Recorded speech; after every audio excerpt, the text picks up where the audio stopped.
बच्चों गलती से ये वीडियो कट गया था, पर मैं वहीं से शुरू करूंगा जहां से मैंने आपको समझाना खत्म किया था। तो इसमें क्या है, हमें पूछा गया है कि by what percent this curve surface area decrease. देखो डिक्रीज जो है वो कर्व सरफेस एरिया कितना हो गया, ये माइनस ये करके भी निकाल सकते हैं आप, है ना, इस तरह से भी निकाला जा सकता है। मतलब कर्व सरफेस एरिया, ये this is a decrease in curve surface area, ठीक है।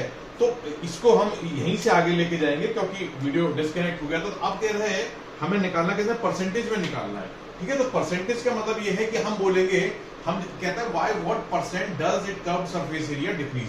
जब surface area D square pi था तो डिक्रीज कितना हुआ, इतना। मतलब D square pi 1 minus 0.75 into 0.75। और जब कर्व सरफेस एरिया 1 था तो कितना हो गया, इसको नीचे ले आएंगे। और जब ये 100 होगा, क्योंकि हमें परसेंटेज में निकालना है, तो यहां 100 का मल्टीप्लाई कर देंगे। मींस हम कह रहे हैं सिंपल कि कर्व सरफेस एरिया डिक्रीज इतना हो गया। जब हमारा ये था सरफेस एरिया, तो कर्व सरफेस एरिया में डिक्रीज इतना हो गया, ठीक है। एक लाइन में लिखेंगे, जब हमारा पाई स्क्वायर डी था एरिया तो इतना हो गया। जब एरिया 1 होगा तो पाई डी स्क्वायर नीचे आ जाएगा। और जब 100 होगा, क्योंकि हमें परसेंटेज में निकालना है, तो इतना डिक्रीज हुआ। जब कर्व सरफेस एरिया 100 होगा तो हमें जो डिक्रीज वैल्यू मिलेगी वही हमारा परसेंटेज होगा। अब आप इसको, ये पूरा कट गया, 1 माइनस, देखो 100 का सीधे मल्टीप्लाई करोगे, पहले इससे वो कर लो आप, तो 0.75 इंटू 0.75 कितना होता है वो देख लो आप। 55 25 5 7 35 2 37, देन 7 5 35, 3 7 49 51 52, ठीक है। और 5 7 5 12 6 9, और ये हो गया इतना। तो मीन्स हो गया इज इक्वल टू 1 माइनस 0.5625 इंटू 100। आप इसको 1 से माइनस कर लो, सीधा आ जाएगा आपका 0.000 और 0.5625। मतलब अगर मैं सीधा जो समझ पा रहा हूँ, ये आएगा 46 है तो 43.4375, और 100 से मल्टीप्लाई जाएगा तो आ जाएगा 43.75। 43.75, क्योंकि 56 और ये 44 होते हैं तो ठीक है। 43.75 इज द आंसर। मतलब कि अगर मेरा डायमीटर 100 से घटा, अगर मेरे डायमीटर परसेंटेज निकालना है, तो मैंने यहाँ 100 से मल्टीप्लाई किया। जब ये इससे माइनस गया तो 43.4375 आया, और 100 से मल्टीप्लाई करके 43.75, और 100 पे निकाला था, इसलिए इट इज इन परसेंटेज। मतलब मेरा जो डिक्रीज इन डायमीटर है वो 43.75 हो जाएगा कर्व सरफेस एरिया में जो कमी है। अगर मेरा स्फीयर का डायमीटर 25% घटाएंगे तो मेरा कर्व सरफेस एरिया 43.75% कम हो जाएगा। आई थिंक इस सवाल में थोड़ा इंटरेस्ट भी आया होगा आपको, क्योंकि इसमें हमें ये सवाल देखने में छोटा था, पर थोड़ा सा ट्रिकी होते हैं ऐसे सवाल, ठीक है। तो ये सवाल भी आपका हो जाता है। अब हम आते हैं लास्ट सवाल पर।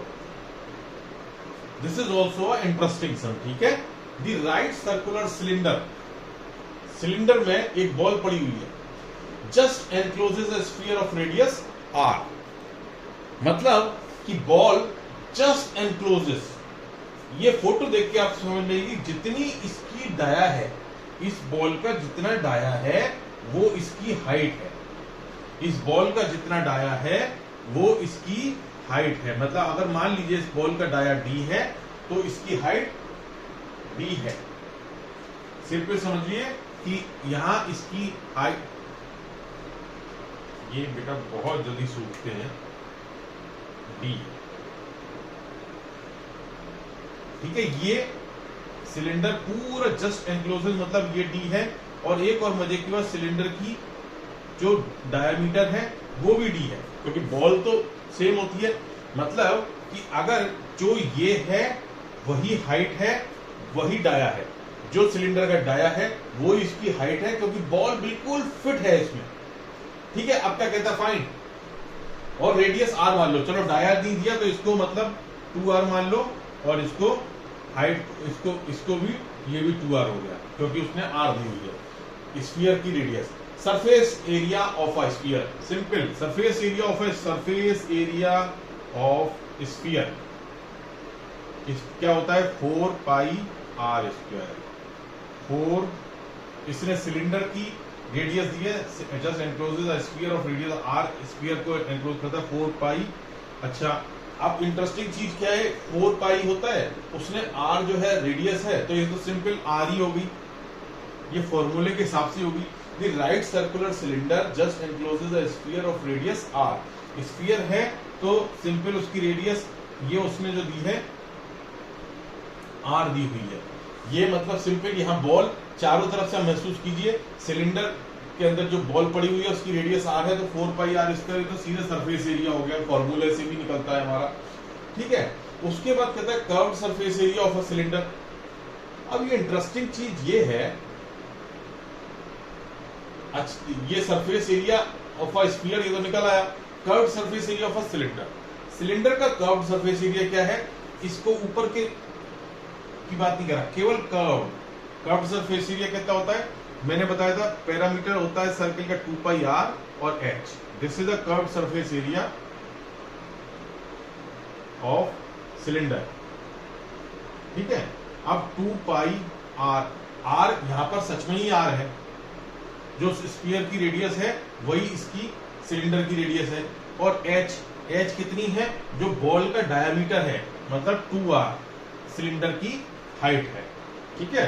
तो 2 और 2 4 हो गए, पाई r स्क्वायर, ये भी इसका सेम है, मतलब जो कर्व्ड सरफेस एरिया 2 पाई r h है, 2 पाई r इंटू 2r 4 पाई r स्क्वायर, तो ये भी इसका 4 पाई r स्क्वायर है।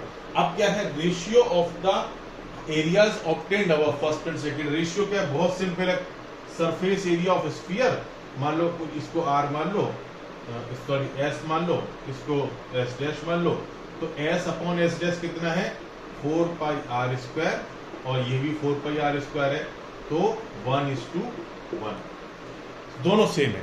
देखिए जो कर्व सरफेस, क्योंकि हमारा क्या है h यहाँ पर क्या है, बॉल बिल्कुल एनक्लोज कर रही है, तो बॉल की जो डाया होगा, बॉल का जो डाया होगा वही इसकी हाइट होगी, तो हाइट की जगह हमने 2r रख दिया, ये भी 4 पाई r स्क्वायर हो गया, ये 4 पाई r स्क्वायर होगा, 1:1 का रेशियो हो गया। जरा सा सवाल था बच्चों, ये सवाल अगर आप अपने आप से प्रैक्टिस करेंगे, आई होप अगर आपने ये 4 सवाल लगा लिए, आपको सरफेस एरिया और इवन मेंसुरेशन में कोई दिक्कत नहीं आने वाली। अब हम अगली सीरीज पर जाएंगे, इसके बाद कल हम आपको सर्किल पढ़ाएंगे, ठीक है, ओके।